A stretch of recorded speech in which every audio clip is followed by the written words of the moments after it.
Nom, Patricia Hearst. Taille, 1,57 m. Profession, guérilla urbaine.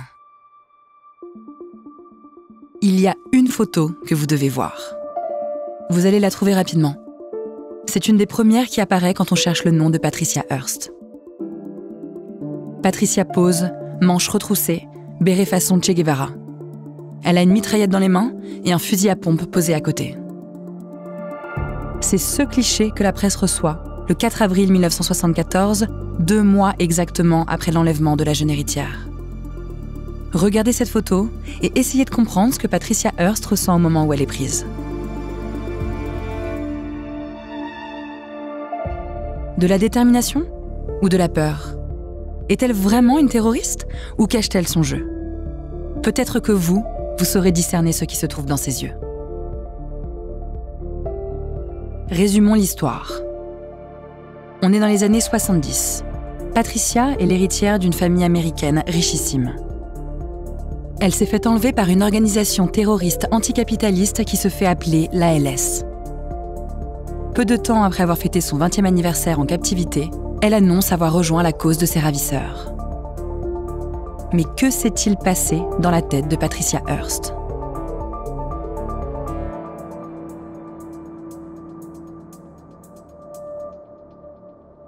Vous écoutez le podcast Les Héritiers. Épisode 2, la mitraillette en bandoulière. Revenons à l'enlèvement, mais cette fois du point de vue de Patricia. Elle a les pieds et les mains ligotés. Le coffre de la voiture claque au-dessus d'elle. C'est le silence, l'obscurité, le froid. La voiture roule une petite heure, puis s'arrête. Patricia est extraite du coffre, on lui bande les yeux et on la conduit dans un appartement. Là, on l'enferme dans un placard puant. La jeune femme n'entend plus que son souffle saccadé. Elle a dans la bouche le goût salé de ses larmes. Les terroristes ont menacé de la tuer. Ils lui ont dit qu'ils étaient de l'ALS et elle sait très bien qu'ils ont assassiné un homme quelques mois plus tôt. Elle est terrorisée. Mais elle inspire profondément, elle reprend le contrôle d'elle-même et elle ouvre ses oreilles.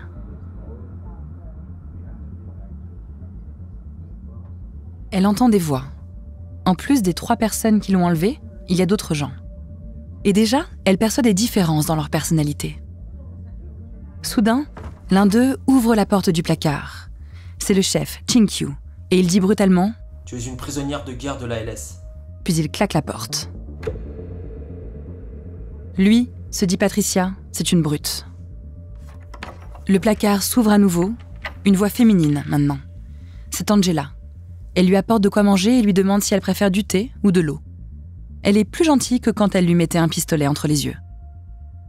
Et puis, il y a une autre voix, masculine, une voix douce, celle d'un garçon qui s'appelle Willy et qui la rassure.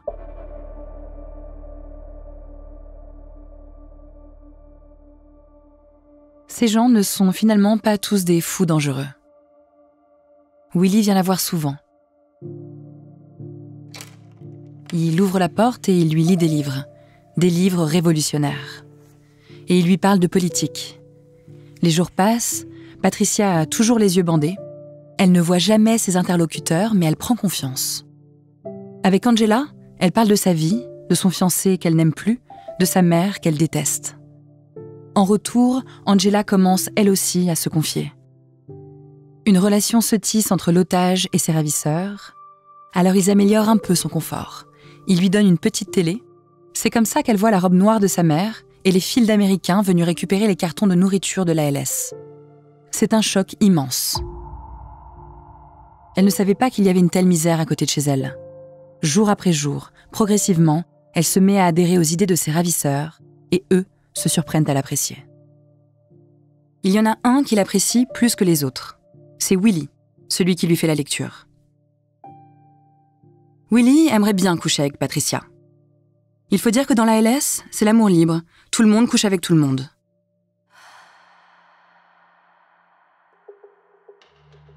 Patricia et Willy finissent par coucher ensemble, mais ça, c'est la version de l'ALS. Ce que dira Patricia, c'est que c'est un viol. Regardons la scène objectivement. Une femme prise en otage, enfermée dans un placard, les yeux bandés, qui a un rapport sexuel avec un de ses ravisseurs dont elle n'a jamais vu le visage? Bien sûr que c'est un viol, et ce n'est pas le seul. Parce qu'après Willie, c'est Chin-Kyu qui viole Patricia. Malgré ça, après 1 mois de captivité, aux yeux de l'ALS, Patricia est en couple avec Willie. Dans ses messages enregistrés, elle dit se rendre compte qu'elle a vécu jusque-là dans un monde extrêmement privilégié. Elle dit aussi qu'elle craint plus le FBI que l'ALS. Si bien qu'elle finit par confier à Angela: Je ne veux pas rentrer à la maison. D'abord, ses ravisseurs ne la prennent pas au sérieux. Mais elle insiste et va même plus loin, elle veut les rejoindre. L'ALS n'en revient pas. Ils ne s'y attendaient pas, ils n'ont même pas pensé à l'hypothèse de la recruter.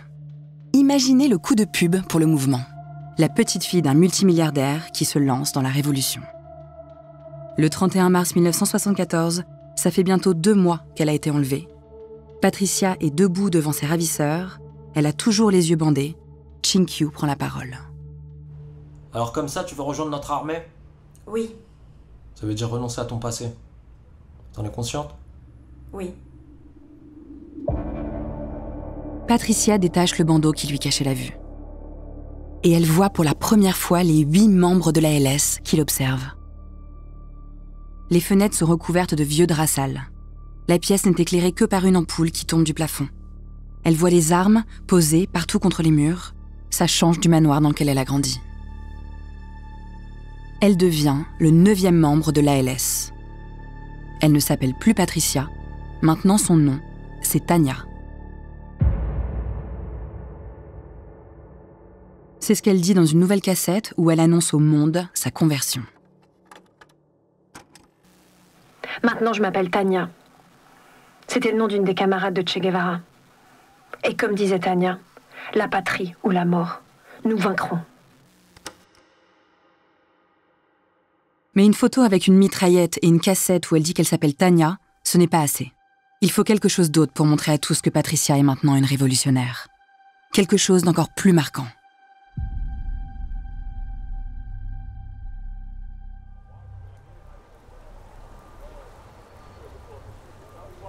San Francisco, 15 avril 1974, 9h40 du matin. La banque Hibernia dans le centre-ville est ouverte depuis quelques minutes. 5 individus y pénètrent avec des armes. 4 femmes et un homme, portant de grands manteaux et des pantalons pas de def. L'une des femmes porte une perruque noire et dit « C'est un hold-up, espèce d'enfoiré! Le premier qui bouge, je lui explose sa putain de cervelle, c'est clair? » Cette femme, c'est Patricia. Elle se place juste sous une caméra de surveillance. En fait, la LS a choisi une des seules banques de la ville qui soit équipée de caméras. Il faut que les images tournent à la télé. Le monde doit voir que Patricia est vraiment avec eux désormais. Et elle repart avec $10 000. Ce que l'ALS ne sait pas, c'est que cette banque appartient au père de Trish, la meilleure amie de Patricia.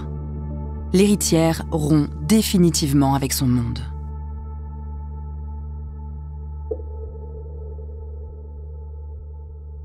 De retour à la planque, c'est l'euphorie devant le butin.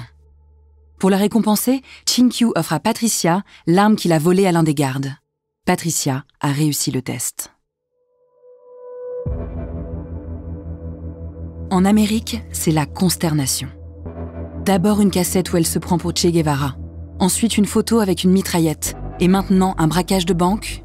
Mais pourquoi cette jeune femme qui a tout pour réussir devient-elle une hors-la-loi? Si elle les avait demandés à son père, il lui aurait donné les $10 000 en un claquement de doigts. Son fiancé, Steve, parle à la télé. Il ne comprend pas.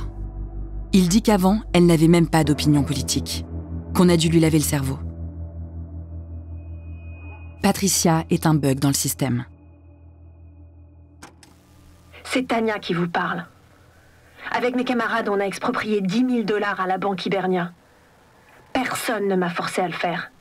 Jamais on m'a lavé le cerveau comme j'entends dire à la télé. En fait, je pense que c'est plutôt à Steve qu'on a lavé le cerveau. J'en ai rien à foutre de plus jamais le revoir. Avec cette nouvelle personnalité, Patricia Hearst ne se fait pas détester de tout le monde. Parce qu'elle fait rêver la jeunesse américaine, et particulièrement les jeunes femmes. La photo d'elle avec la mitraillette devient un poster imprimé à des milliers d'exemplaires. On fait des t-shirts avec son nom. Sur les murs de San Francisco, de Berkeley, de Los Angeles, on voit apparaître des tags « Vive Tanya ». Il y en a même qui osent taguer « We love you, Tanya » sur un commissariat. Elle devient une icône. Et ça, pour le FBI, c'est plus dangereux que tout.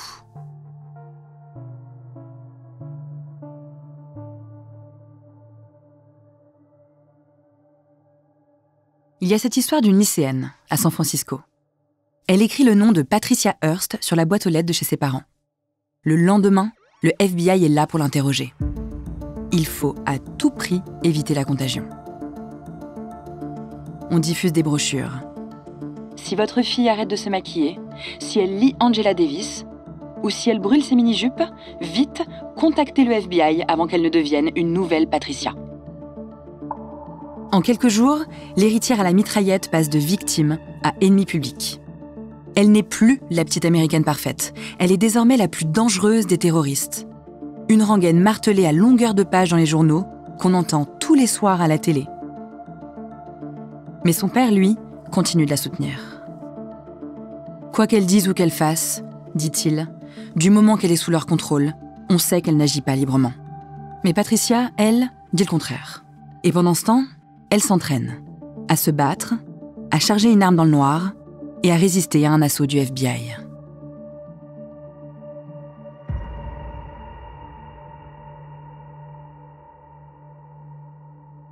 Trois mois après l'enlèvement, les enquêteurs peinent à avancer dans leur enquête.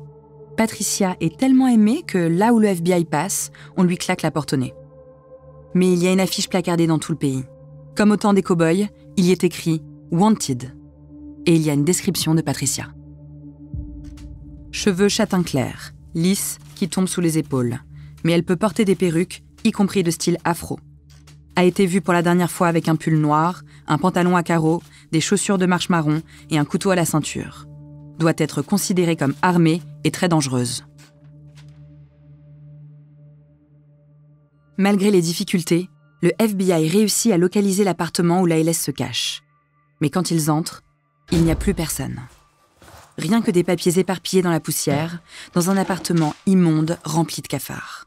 L'ALS est partie juste avant et ils ont laissé des messages sur les murs, dont un signé Tanya, « La liberté est le but de la vie ».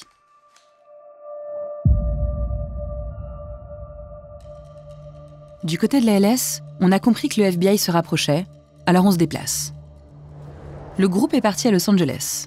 Et pour être plus discret, ils se sont divisés en 3 équipes. Patricia est avec un homme et une femme, Bill et Emily. Ils sont chargés de faire des courses avant de rejoindre les autres dans une nouvelle planque. Celle-ci est encore pire que la précédente. C'est une maison avec des murs pleins de moisissures et des trous dans le plafond, dans un des ghettos les plus pauvres de la ville. Patricia n'a jamais été aussi loin de sa vie d'avant. On est le 16 mai. L'équipe de Patricia est dans un van rouge et blanc rempli d'armes et s'arrête sur le parking d'un supermarché. Bill et Emily sortent. Patricia, elle, reste dans la voiture. Et elle attend, seule, avec les clés sur le compteur. Si elle veut partir, si elle est encore une otage, elle peut le faire absolument quand elle veut.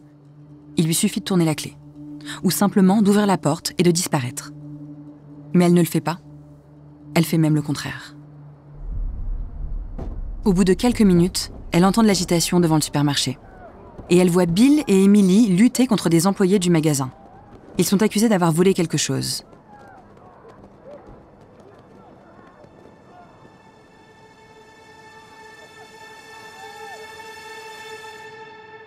C'est un moment charnière. Elle prend une mitraillette sur la banquette arrière, ouvre la vitre, pointe le supermarché et tire des rafales en hurlant « Lâchez les bandes d'enfoirés ou vous êtes tous morts !» Et quand elle est à court de munitions, elle prend une autre arme et elle se remet à tirer. En tout, elle tire 33 fois. Les employés prennent peur, Bill et Emily s'enfuient et sautent dans le van qui démarre en trombe. C'est une scène de film et Patricia y tient le premier rôle. Bill et Emily la regardent, hallucinés. C'est Bill qui a mis Patricia dans le coffre, 3 mois plus tôt. Son otage vient de lui sauver la vie. Et la cavale continue.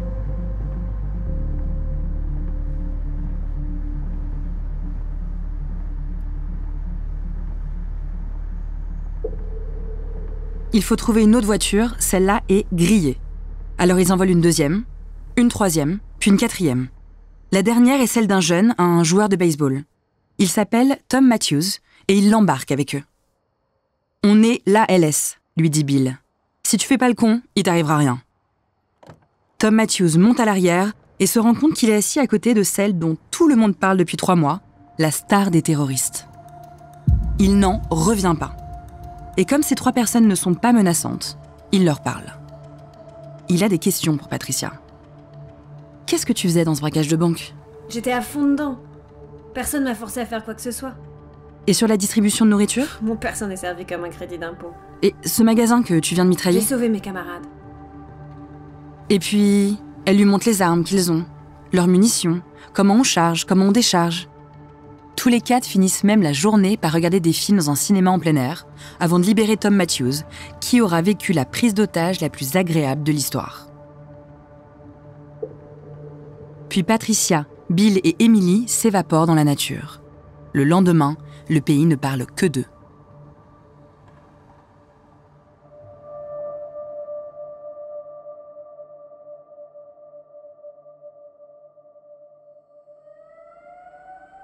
Vendredi 17 mai 1974, 17h. Télévision américaine. Les journalistes annoncent que le FBI et la police de Los Angeles ont trouvé la planque de l'ALS. Autour, il y a 321 voitures de police, 410 policiers pour mener l'assaut et 196 autres pour sécuriser le périmètre. Rien qu'à ces chiffres, on comprend l'importance que la police accorde à Patricia. Des snipers sont positionnés sur les toits à proximité, canons braqués sur cette petite maison. Mais comment ont-ils fait pour la trouver ? Ils ont localisé le van blanc et rouge, et dans l'habitacle, il y avait un ticket de parking avec l'adresse. Dans une cavale, le moindre faux pas peut être fatal. On entend un homme qui crie dans un mégaphone « Police de Los Angeles, rendez-vous immédiatement et vous ne serez pas blessés. » Pas de réponse. La caméra filme la porte d'entrée. Le moment est historique. C'est la première fois que la télé filme un assaut de police en direct. Soudain, la porte s'entrouvre. Les policiers partout autour chargent leurs armes, prêts à tirer. Mais qui en sort ? Un petit garçon de 8 ans qui n'ose pas bouger et qui pleure devant des centaines d'armes pointées sur lui. Un policier le prend dans les bras, le met en sécurité et lui demande « Qui est à l'intérieur ?» L'enfant répond « 2 hommes et 4 femmes, avec des armes. »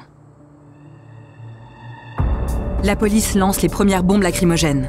Une fumée grise commence à s'échapper des fenêtres et on entend des tirs qui viennent de l'intérieur. Maintenant, la fumée qui sort de la maison est noire et de plus en plus épaisse. Des flammes commencent à lécher les murs. La police a lancé des bombes incendiaires. Entre le bruit des flammes qui avalent tout et celui des balles qui fusent, c'est une ambiance d'apocalypse. Sortez, la maison est en feu.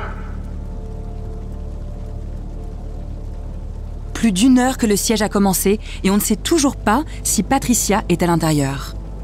Il y a une voisine qui se plaint parce que la police l'a obligée à évacuer sa maison sans qu'elle puisse emporter ses 3 chiens.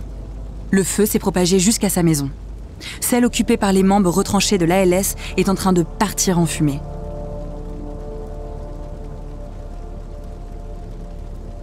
Enfin, une silhouette apparaît sur le pas de la porte. C'est une jeune femme et elle tire sur la police. Elle est instantanément abattue. Une autre sort par la fenêtre, attrape le corps et essaye de le traîner dans la maison. Elle est abattue d'1 balle dans la tête et tombe à genoux, pliée, face contre terre. Il est 19h, la retransmission live dure depuis 2 heures. Les murs et le toit s'effondrent et c'est le silence. Il n'y a plus un seul survivant dans la maison. La police approche, les caméras tournent toujours.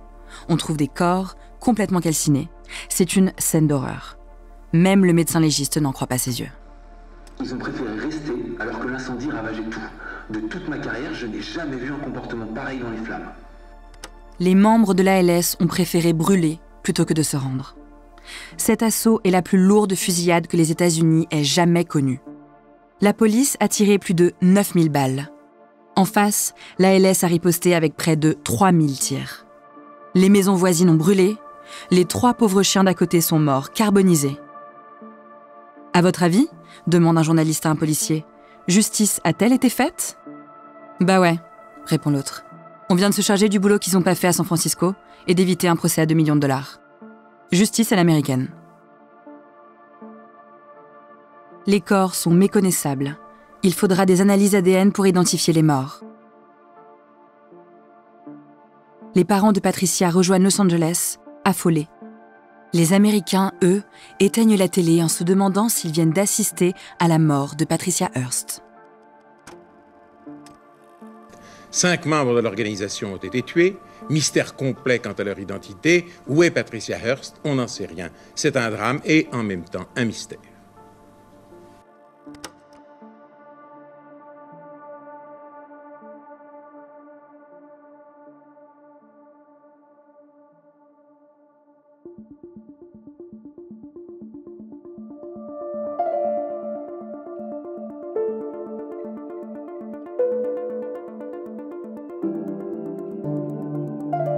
C'était le 2e épisode du podcast Les Héritiers, consacré à Patricia Hearst. Un podcast original Énergie, produit avec l'Acme Productions.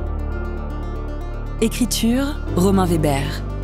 Réalisation, composition musicale et mixage, Nicolas Mollet. Avec les voix de Margot Guillemard, Olivia Ross et Mathias Tyran. Retrouvez la série Les Héritiers sur le site et l'application Énergie, rubrique podcast, et sur toutes les plateformes d'écoute. Si cette histoire vous a plu, n'hésitez pas à nous mettre des étoiles et à la partager autour de vous.